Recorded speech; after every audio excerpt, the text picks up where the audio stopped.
Giuseppe, what are you doing? I'm gonna see what's going on with the short block, the 427 for the Corvette. I'm cleaning out the cylinders now. Nice, bro.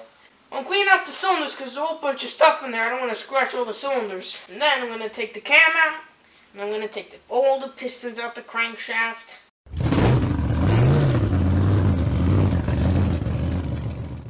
On this 427, and in other engines too, there are always two pistons that work together. Now, the cylinders that are working together is 8 and 5. Now, you would think this is pretty useless information, but it comes in handy when you're tuning an engine.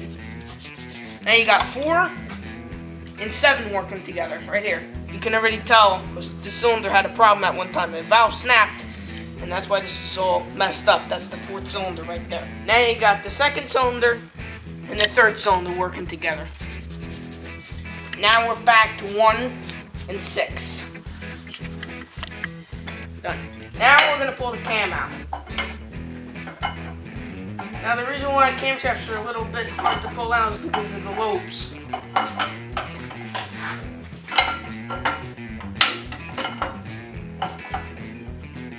Looks pretty good. There's no wear on anything. See?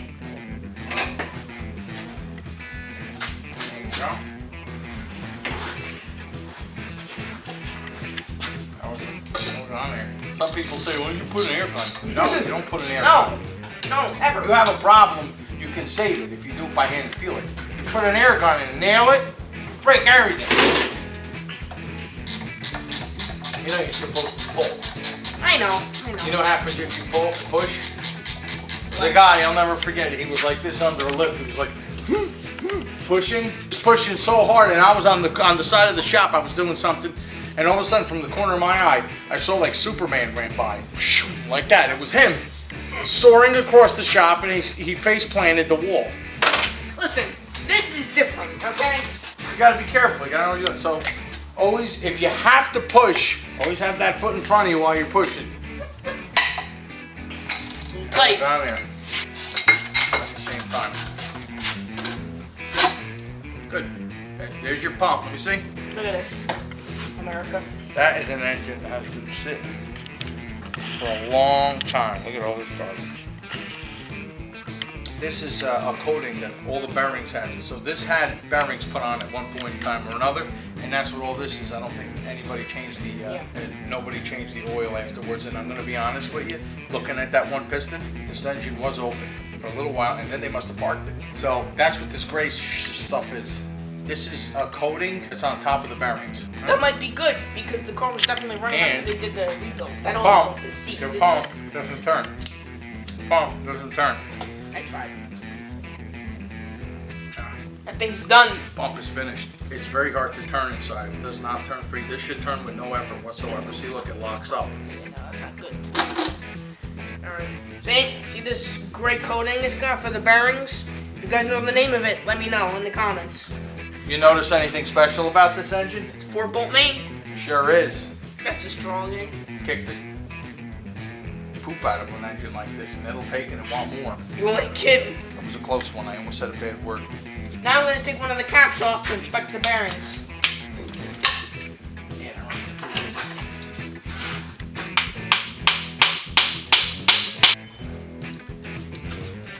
Got a chip in it. Big chip. Ooh, all the way across almost. Now, from what I'm understanding, you can see a spot that got starved of oil and overheated. Right here.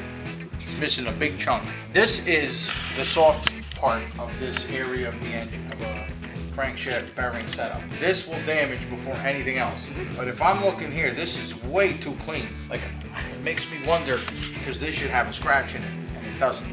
So it looks like somebody probably reused the old bearings. You know, you gotta do like that guy that commented. So what happened is, this guy says, just put a battery in it, put some mystery sauce in the cylinders, whatever that is. I've never had anything. And he just hit the key. Everything will be fine. You hit the key with this, and you'll destroy everything. You'll roast every bearing in here. Look at this. Anyway, okay. So now we got that. We're gonna pull the number 1 piston out right now to check out the bearings and rings.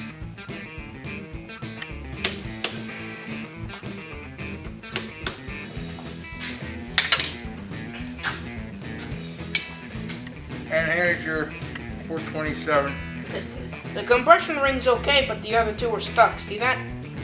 Okay. It's probably because it's been sitting for who knows how many years, you know what I mean? Here's what we found out about the 427 for the Corvette. At one point, the fourth cylinder, a valve snapped. See how the piston's all messed up? Now when they rebuilt the engine, they didn't replace the piston, which is fine, but I would have changed the piston. But it's fine either way, as long as there's no jagged edges sliding up and down at the cylinder. If there's jagged edges, that's no good, you gotta replace the piston. And we also found out that this is a 4-bolt main. Here, look. See this? 1, 2, 3, 4. It's a 4-bolt main right here. You could beat the out of this thing and it wants more to a certain extent. Sometimes the cylinders can get machined, and how you could tell is the pistons would have a marking of who made the piston, the brand, and it would say 030, which is 30 over, or 060, which is 60 over, and so on. And see, there's no markings or anything like that. This is an original setup, but we're still gonna take our measurements to make sure. And this comes in handy when you order the right parts. Alright, so now you know what you need, what you don't need. What's next? You're gonna send it to a machine shop. To get pressure tested, you gotta make sure.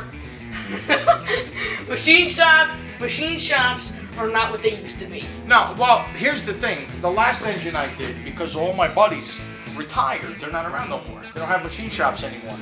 Okay? I understand why, too.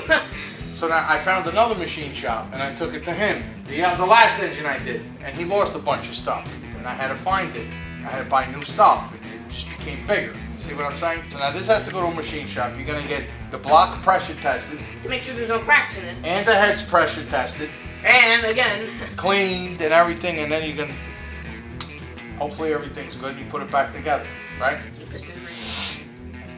What can I tell you? Taking over the world.